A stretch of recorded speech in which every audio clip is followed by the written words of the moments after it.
오늘 광복 제73주년 기념예배, 광복절 감사예배로 우리가 함께 예배드리고 있습니다. 일제 36년 참으로 고난스러운 시간이었습니다. 나라 잃은 백성의 서러움이 가득한 때였습니다. 많은 고난과 그리고 핍박이 있었습니다. 민족 자존심은 땅에 떨어졌고, 그리고 한민족의 삶은 참으로 궁핍하던 그러한 시절이었습니다. 그러한 시절 일제로부터 해방된 바로 이 광복절, 이 광자가 빛 광자입니다. 빛을 다시 찾은 날입니다. 즉, 이 광복절의 개념은 우리가 역사의 암흑기, 역사의 어두운 시절을 지나왔다는 것을 우리에게 상기시켜주고 있습니다. 오늘 이 광복절을 우리가 기념하고 감사하며, 성서는, 오늘 본문은 바로 그와 똑같은 상황이 이스라엘 민족에게 있었음을 우리에게 가르쳐주고 있습니다. 이스라엘 민족은 애굽에서 종살이하였습니다. 그들은 식민지 백성보다도 더 못한 노예 백성이었습니다. 성서는 이스라엘 백성들이 고통 중에 부르짖었다, 고통 중에 부르짖었다라고 기록하고 있습니다. 고통 중에 부르짖었던 이스라엘 백성들, 그것은 일제 36년 우리 한민족의 모습이었습니다. 징용당해서 남양군도 남태평양에서 중국 전선에서 총알 바지로 나서했던 조선의 젊은 청년들은 그 고통 중에 죽음 그 앞에서 부르짖었습니다. 징용당에서 탄광 막장으로 끌려가 일하였던 조선인들 고통 중에 부르짖었습니다. 꽃다운 나이에 종군 위안부 정신대로 끌려갔던 조선의 소녀들 고통 중에 부르짖었습니다. 신사참배를 강요받았던 기독교인들은 고통 중에 부르짖었습니다. 조상 대대로 지켜온 성을 일본성으로 창씨 개명하면서 한민족은 치욕으로 몸을 떨었습니다. 고통 중에 부르짖었던 이스라엘 백성들의 모습, 그것은 바로 일제 36년 우리 한민족의 모습이었습니다. 성서는 이스라엘 백성들이 고통 중에 부르짖을 때 하나님께서 그들의 신음소리, 성경 표현에 의하면 그들의 신음소리를 들으셨다라고 기록하고 있습니다. 하나님께서는 고통 중에 부르짖는 그들을 불쌍히 여기셨고, 그들의 신음소리를 들으셔서 그들을 애굽 땅으로부터 해방시켜 주셨습니다. 바로 그들이 애굽 땅에서 해방된 이 광복의 날, 그것을 성서를 가리켜 성서는 유월절이라고 합니다. 그래서 성경에 나오는 유월절은 우리 이 광복절과 사실 같은 개념, 같은 의미, 아주 비슷한 사건을 우리에게 말씀하고 있습니다. 출애굽기 12장 14절은 바로 이 유월절에 대해서 이렇게 가르치고 있습니다. 너희는 이 날을 기념하여 여호와의 절기를 삼아 영원한 규례로 대대로 지킬지니라. 너희는 이 날은 바로 유월절입니다. 광복절입니다. 이 이스라엘 민족이 첫 유월절, 그들의 광복절을 처음 지킨 것이 지금으로부터 3,400년 전입니다. 그런데 무려 3,400년이 지났는데 지금도 이스라엘에서, 그리고 세계 곳곳에서 유대인들은 어김없이 저 유월절을 경건하게 지키고 있습니다. 그래서 모든 유대인들은, 모든 이스라엘 사람들은 어디에 있든지 매년 이 유월절을 지키고 그 의미를 돌아보며, 그리고 새로운 민족적 교훈을 그들은 받고 있는 것입니다. 광복절, 그것은 우리 한민족의 유월절입니다. 오늘 이 아침 우리는 그 광복절 73주년을 기념하고 감사하는 예배를 드리고 있습니다. 그래서 이 예배를 통해서 우리는 광복의 의미를 돌아보고, 오늘 이 시대, 특별히 미국 땅에서 살아가는 우리 여러분과 저 미국 이민자의 삶을 돌아보며 성서가 우리에게 주시고자 하는 교훈을 함께 묵상하고자 합니다. 오늘 여러분과 함께 나눈 본문 말씀, 그것은 여호수아가 이스라엘 백성에게 주는 마지막 고별 설교입니다. 죽음을 앞둔 그가 마지막으로 그의 죽음을 앞두고 그의 사랑하는 백성들에게 주었던 마지막 설교, 바로 오늘의 본문입니다. 여호수아, 그는 애굽 땅의 노예로서 태어났던 사람이었습니다. 그래서 노예로 태어나 바로 노예로서의 삶을 살았던 애굽 식민지 노예 생활을 그는 직접 몸으로 경험하였습니다. 그 이후 광야 40년 그 역시 몸으로 직접 경험하였습니다. 그랬던 그가 이제 지금은 인생 말년을 가나안에서 살고 있습니다. 가나안은 어떠한 땅입니까?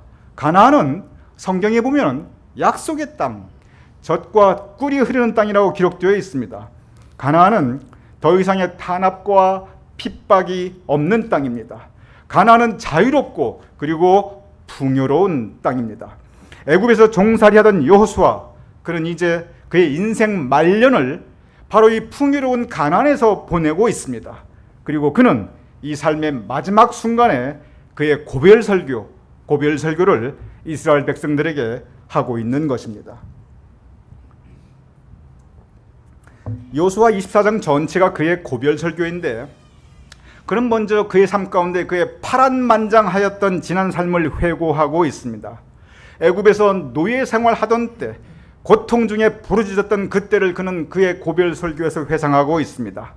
광야 40년 메마른 땅에서 방황하였던 그 힘들었던 시절을 그는 회상하고 있습니다. 그리고 현재 가나안, 그 자유롭고 풍요로운 땅, 더 이상 고통이 없는 그 땅에서 살아가고 있는 자신의 삶의 모습을 또한 돌아보고 있습니다. 이번 광복절이 73주년입니다. 그 말씀 뭐냐면, 적어도 여러분 가운데 73세 이상 되신 분들은 일제시대의 그 암흑기를 직접 체험하신 분들입니다. 그 이후 세상이 편했습니까? 해방 이후의 그 혼란함, 6.25 전쟁의 그 참혹함, 50년대, 60년대의 그 혹독하게 가난했던 시절, 그 파란만장한 과거를 보냈지만, 그러나 지금은 이렇게 자유롭고 풍요로운 땅, 미국에서 우리는 살고 있는 것입니다. 여호수아가 바로 그러하였습니다. 오늘 본문은 바로 과거에는 파란만장하였지만 그러나 지금은 풍요롭게 살아가고 있는 그가 그의 사랑하는 백성이 주는 마지막 고별 연성, 이 고별 설교에서 그의 초점은 지나간 과거에 있지 않습니다. 이 마지막 고별 설교의 초점은, 그의 시선은 그가 지금 발을 딛고 서 있는 그의 구체적인 삶의 현장인 가나안, 이 가나안에 그의 고별 설교에 초점이 있습니다. 오늘 본문 24장 13절 이렇게 기록되어 있습니다. 너희가 수고하지 아니한 땅과 너희가 건설하지 아니한 성읍들을 너희에게 주었더니 너희가 그 가운데 거주하며 또 너희가 심지 아니한 포도원과 감나무의 열매를 먹는다 하셨느니라. 우리 이 여호수아의 마지막 고별 설교를 듣는 마음으로 우리 한번 다 같이 읽어보겠습니다. 시작.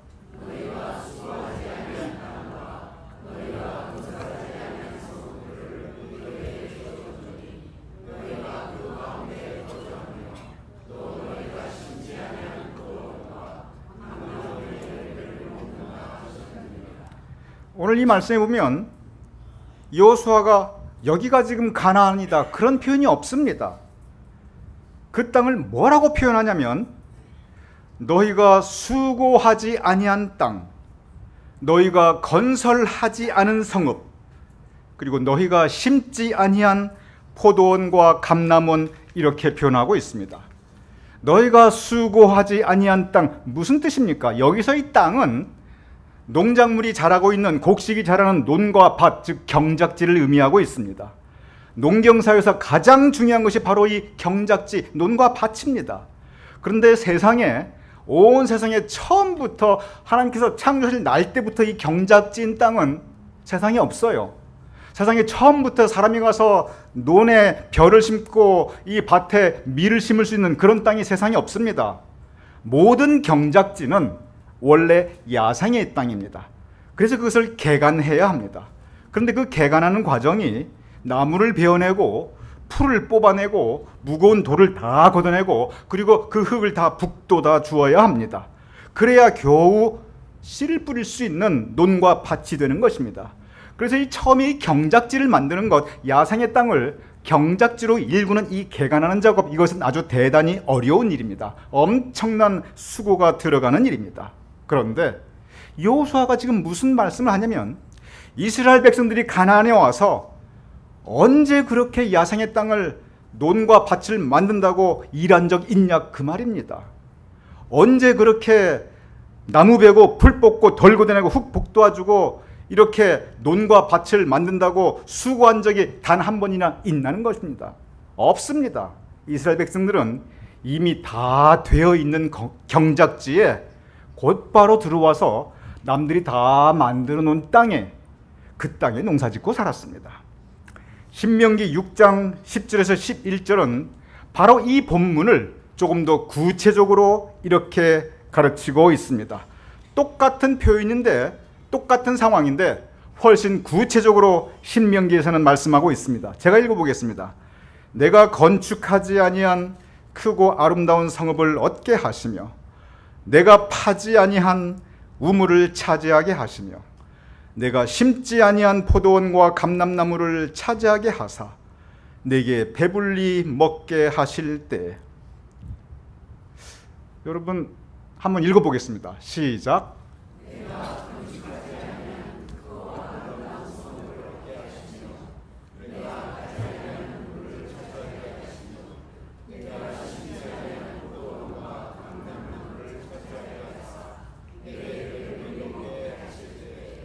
우리 이 부분을 한번 곰곰이 생각해 보겠습니다.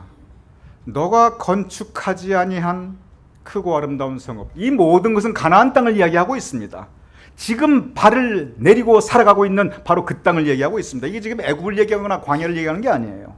내가 건축하지 아니한 크고 아름다운 성읍, 가나안에 들어가서 그들이 맨 처음 정복한 성읍이 바로 여리고성입니다.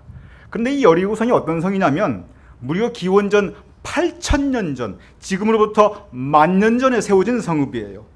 지금까지 인류 역사에서 고고학에서 발굴한 정통 고고학에서 발굴한 가장 오래된 인류 문명의 역사 유적지 최초의 성이 바로 이 여리고에 있습니다. 그래서 이 여리고는 세계에서 가장 오래된 성벽이고 세계에서 가장 오래된 문명이고 그리고 세계에서 가장 오래된 그 사람들의 공동생활의 중심지였습니다. 그런데 여러분 생각해 보십시오. 성이 거기에 있습니다. 성을 쌓았는데 그때 지금부터 10,000년 전에 무슨 건축 장비가 있었겠으며 그때 무슨 과학기술 수학이 그렇게 발달되었겠습니까? 채석장에서 돌을 떼어가지고 벽돌을 한 장 한 장 다듬고 그것을 일일이 손으로 쌓아야 그래야 성벽이 되는데, 그리고 무너지면 다시 쌓아야 되는데 그때 시멘트가 있었겠습니까? 그때 뭐 기중기가 있었겠습니까? 이것은 말할 수 없이 힘든 일입니다. 그 당시 성을 쌓는 거 이건 몇 달 몇 년에 할 수 있는 게 아닙니다. 이것은 대를 이어 할 수 있는 일입니다. 그런데 이스라엘 백성 가나안 땅에서 성을 단 한 번도 쌓은 적이 없어요. 벽돌 한 장 놓은 적이 없습니다. 그 크고 아름다운 성읍에서 그들은 그냥 들어가 살았습니다. 그 다음 말에 어떤 표현하면 내가 파지 아니한 우물, 내가 파지한 우물이라고 나와 있습니다. 내가 파지한 우물. 가나안은 중동 지역입니다. 그 뜨거운 태양볕 아래 우물을 판다는 거 이거 절대 쉬운 일이 아닙니다. 땅을 무조건 판다고 해서 그 땅에서 모두 다 물이 나오느냐? 그렇지 않습니다. 땅 밑에 수맥이라는 게 있습니다. 땅을 팔 때 반드시 수맥하고 연결이 돼야 그래야 우물이 되고 물이 나옵니다. 그러니 하나의 시원한 그 우물을 얻기 위해서는 여기저기 파보아야 그래야 운 좋을 때 겨우 우물 하나 나올 수 있는 것입니다. 근데 이스라엘 백성들 곡괭이질 한번 한 적 없습니다. 삽질 한 적 없습니다. 그래도 불구하고 샘물이 퐁퐁 솟아 나온 그 우물을 그대로 차지하고 아무 수고한 적 없는데 그 시원한 우물물을 그들은 마음껏 마실 수 있었습니다. 내가 심지 아니한 포도원과 감람나무를 내가 차지하게 하사. 이스라엘에 가면 지금도 키부츠라는 게 있습니다. 근데 이 초기 키부츠의 역사를 보면 많이 올리브 농장이나 대추 야자 농장을 많이 만들었는데, 제가 이 키부츠 이 초기 정착자하고 인터뷰하는 것을 제가 그 과정을 본 적이 있습니다. 그런데 무슨 얘기냐면 처음에 와서 이게 광야지대였는데 거기서 바위하고 돌 다 치워내고 땅을 일고 물을 주고 그리고 나무 심고 그 나무가 자라서 제대로 된 농장이 되려면 이게 한 세대가 걸린대요. 성서는 심은 대로 거둔다고 되어 있어요. 그런데 성경 말씀 분명히 심은 대로 거둔다고 그렇게 쓰여져 있는데 이스라엘 백성 심은 적 없습니다. 키운 적도 없어요. 한 세대, 두 세대, 몇 세대 이전에 다 남들이 심었습니다. 다른 사람들이 다 키워놨어요. 다른 사람들이 만드는 그 포도원과 감람나무, 즉 올리브 농장에서 그들이 심지 아니한 포도원의 열매를 풍성하게 먹었고 그들이 가꾸지 않은 감람나무 올리브의 열매를 마음껏 먹을 수 있었습니다. 저는 이 강복절 감사 예배를 드리면서 오늘 이 성서 본문에 나타난 이 세 가지 표현들을 깊이 묵상해 봅니다. 다시 한번 그 세 가지 표현 띄워주시기 바랍니다. 저기 보면 우리 한번 읽어보죠. 시작. 맨 첫 번째 줄 시작. 내가 건축하지 아니한 크고 아름다운 성읍. 그리고 두 번째 시작. 내가 파지 아니한 우물. 세 번째, 내가 심지 아니한 포도원과 감람나무.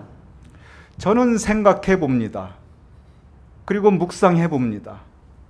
이 땅 미국에 살아가는 이민자로서 미국의 역사를 생각해 보고 그리고 오늘날 이 땅에 살아가는 저의 모습, 여러분의 모습을 함께 묵상해 봅니다. 그러면 바로 이 표현들이 오늘날 미국에 살고 있는 여러분과 저의 모습입니다. 내가 건축하지 아니한 크고 아름다운 성읍. 여러분과 저 우리 모두는 이 미국이라고 하는 크고 아름다운 성읍에서 살고 있습니다. 그런데 이 성읍을 건축한 사람들이 있었습니다. 그들은 신앙의 자유를 찾아 목숨 걸고 대서양을 건너왔던 청교도들이었습니다.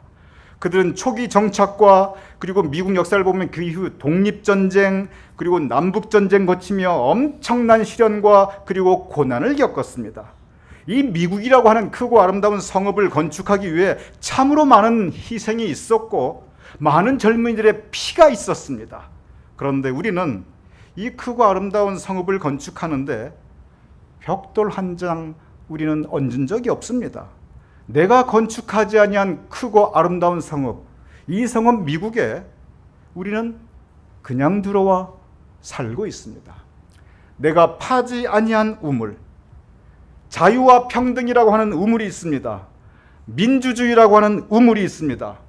이 우물에 누구나 와서 시원하게 그 우물물을 마실 수 있습니다. 누구나 자유롭고 누구나 평등하고 누구나 민주주의라는 그 생수를 지금 마실 수 있습니다. 그런데 이 우물은 처음부터 있었던 것이 절대 아닙니다. 그 우물을 판 사람들이 있습니다. 미국 역사를 보면 흑인들이 이 우물을 파기 위해서 참으로 많이 고생했습니다. 많은 희생, 많은 피를 흘렸습니다.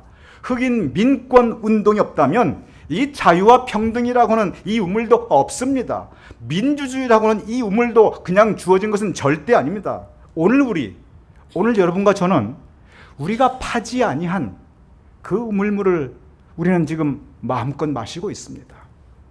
한인들의 투표율이 저조하기로 아주 유명합니다.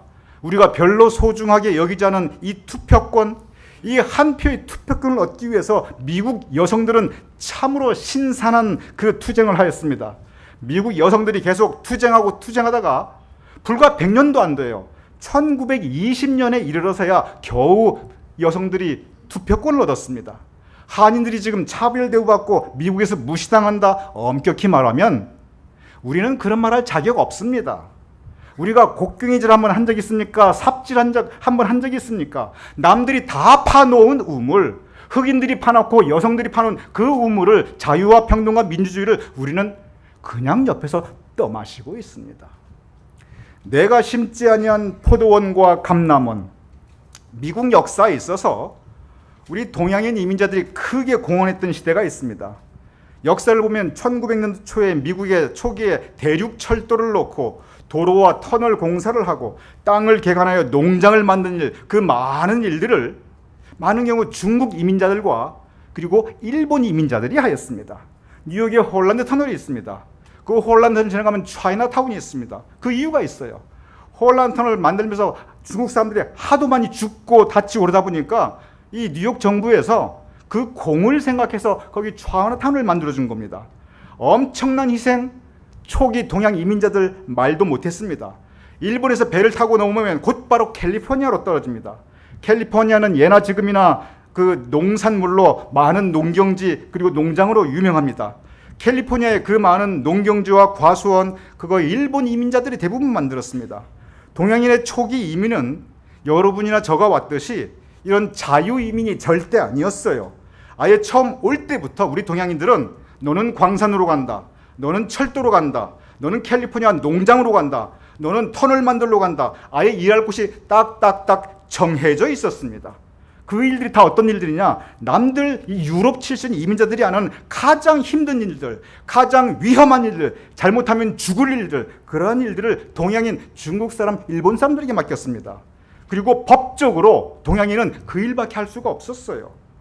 그러한 공로들이 인정받아 초기 동양, 중국계, 일본계 이민자들이 그 땀과 희생으로 말미암아 비로소 1968년에 동양인도 자유롭게 이민 올 수 있는 이 케네디 이민법이 얼마 안 돼요. 불과 1968년에 발효됩니다.